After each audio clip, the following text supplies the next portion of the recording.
రాసిపెట్టుకో మీ పార్టీని మళ్ళీ మొలకెత్తనీయం అంటూ ఉన్నారు రేవంత్ రెడ్డి. మీ 10 ఏళ్ల పాలన, మా 2.5 ఏళ్ల పాలనపై సభలో చర్చకు రండి, చర్చిద్దాం అని చెప్పి అడుగుతూ ఉన్నారు. ఏంటి సార్ ఈ రేవంత్ ధీమా ఏంటి? ఎందుకు పదే పదే కేసీఆర్ని సభకు రమ్ము అంటూ ఉన్నారు అండ్ పార్టీని మళ్ళీ మొలకెత్తనీయలు అంటూ ఉన్నారు? పార్టీ మొలకెత్తే ఉంది కదా ఇప్పటికి, మొలకెత్తే ఆల్రెడీ వృక్షం లోపల ఉంది. మహావృక్షం కాకపోవచ్చు కానీ కొన్ని కొండలు, కొన్ని కొమ్మలు, రెమ్మలు విరిగి పడచ్చు, కానీ స్టిల్ పార్టీ ఏమీ మొలకెత్త లేకుండా భూమి లోపల విత్తనంలాగా లేదు కదా. ఇప్పటికీ కూడా అసెంబ్లీలో ప్రధాన ప్రతిపక్షం బీఆర్ఎస్ఏ. ఈవెన్ లోకల్ బాడీస్ ఎలక్షన్స్ లో కూడా మన కాంగ్రెస్ పార్టీకి 60% వచ్చాయి. సో ఆన్ ఫీల్డ్ కూడా బీఆర్ఎస్ చాలా యాక్చువల్గా ఉంది. ఈవెన్ పార్లమెంట్ ఎన్నికల్లో 35% వచ్చిన బీజేపీ కన్నా చురుగ్గా ఉంది. ఇక కొత్తగా మొలకెత్తనీయకపోవడం అంటే ఏం లేదు కదా, ఆల్రెడీ మొలకెత్తి వృక్షమై నిలబడి ఉంది. కాస్త గతంలో లాగా మహావృక్షం కాదు కానీ వృక్షమైతుంది కదా. గతంలో లాగా విరగ కాయడం లేదు, మీకు కాయలు కాస్త కాత లేదు, పూత లేదు పెద్దగా, అంతే తప్ప మొలకెత్తని స్థితిలో ఏమీ లేదు. ఇక మొలకెత్తడమా మొలకెత్తకపోవడమా, కాతా పూత రాయడమా, అందులో మొలకెత్తడం అనేది ఇష్యూ కాదు. ఇక ఆ చెట్టు ఆల్రెడీ వృక్షమై ఉంది, కొద్దిగా కాతా పూత లేదు, ఆకులు రాలిపోయాయి. సో ఇది ఏమవుతుంది అనేది దేనిపైన ఉంటుంది. ఆ తోటమాలి తవ్వటం కరెక్ట్గా పెడతాడా, నీళ్లు కరెక్ట్గా పోస్తాడా, ఎరువులు కరెక్ట్గా వేస్తాడా, సస్యరక్షణ చర్యలు సరిగా చేపడతాడా అన్న దానిపైన కాతా పూత ఆధారపడి ఉంటుంది. అలాగే భూసారం ఎలా ఉంది, తెలంగాణ రాజకీయ క్షేత్రంలో గాలిలో తేమ ఎంత ఉంది, ఏదైనా వాతావరణ పరిస్థితులు అనుకూలంగా ఉన్నాయా, వెరీ హై టెంపరేచర్ ఉందా, మోడరేట్ టెంపరేచర్ ఉందా, వీటి ఆధారంగా ఆ ఖాతా పూత ఆధారపడి ఉంటుంది. అందువల్ల టిఆర్ఎస్ అనే వృక్షము ప్రస్తుతానికి కాస్త కాత తగ్గింది, పూత తగ్గింది, కానీ ఇది మళ్ళీ పూస్తుందా, మళ్ళీ విరగ కాస్తుందా అనేది అనేక ఇతర వాతావరణ ఫ్యాక్టర్స్ పైన ఉంటుంది. కానీ అది ఇప్పుడే మనం ఎవరో చెప్పలేము. అందువల్ల బీఆర్ఎస్ లేకుండా అవుతుంది అని రేవంత్ రెడ్డి ఆశించవచ్చు, ఆశించడంలో కూడా నేను తప్పు పట్టాను. ఎందుకంటే తన రాజకీయ ప్రత్యర్థులు మళ్ళీ లేవకూడదని ఎవరైనా కోరుకుంటారు కదా. పిలిచి ఆహ్వానించి పూలదండ వేసి రండి అని ఎవరు ప్రత్యర్థులు ఆహ్వానించారు. కానీ మనకు దేశ చరిత్ర చూస్తే తిరుగులేని నాయకులు అనుకున్న వారు కూడా తిరగబడ్డ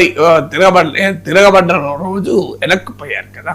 ఇటీవల ఎన్నికలు చూసాం, బెంగాల్లో మమతా బెనర్జీ లాస్ట్ ఎలక్షన్లో 200 పైగా సీట్లు తెచ్చుకుంది, ఇవాళ ఓడిపోయింది. కేరళలో 10 ఏళ్ల పాటు మార్క్సిస్టులు పాలించారు, ఇవాళ ఓడిపోయారు. తమిళనాడులో డిఎంకే బలీయమైన శక్తిగా ఉండే కానీ విజయ రూపంలో కొత్త వారు వచ్చి లేపేశారు.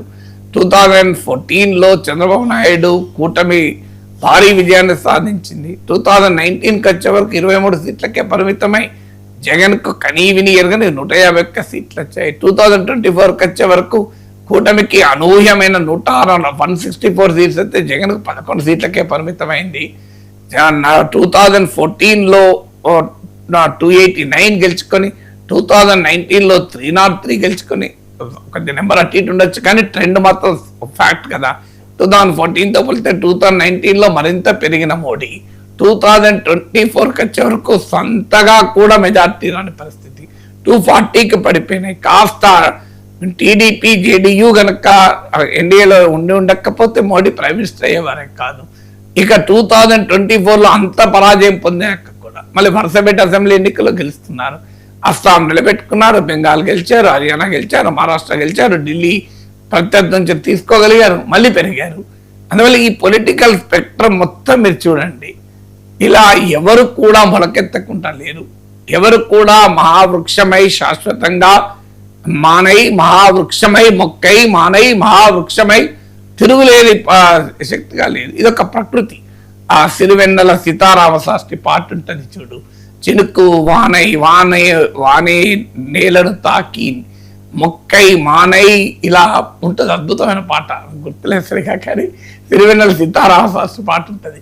సో అలాంటి పాటలాగా మబ్బై, అది వానై, చినుకై, వర్షమై, నేలను తాకి, అది మొక్కై, మానై, ఇలా ఆ ప్రాసెస్ మొత్తం చెప్తారు.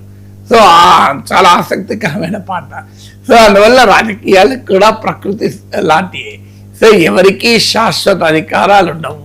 So Donald Trump 2000 last presidential ఎలక్షన్లో బ్రహ్మాండమైన విజయాన్ని సాధించాడు. ఇప్పుడు మిడ్ టర్మ్ ఎలక్షన్స్లో ఆయన పాపులారిటీ రేటింగ్స్ పడిపోతూ అసలు మిడ్ టర్మ్ ఎలక్షన్లో రివర్స్ తప్పాయని అంటున్నారు. సో అందువల్ల last 20 years of American electoral history తీస్తే ప్రెసిడెంట్స్ పార్టీ మీకు వరల్డ్ ట్రేడ్ సెంటర్ పైన తీవ్రవాద దాడులు జరిగిన సమయంలో తప్ప ప్రెసిడెంట్ పార్టీ ఎప్పుడు మళ్ళీ గెలవలేదు.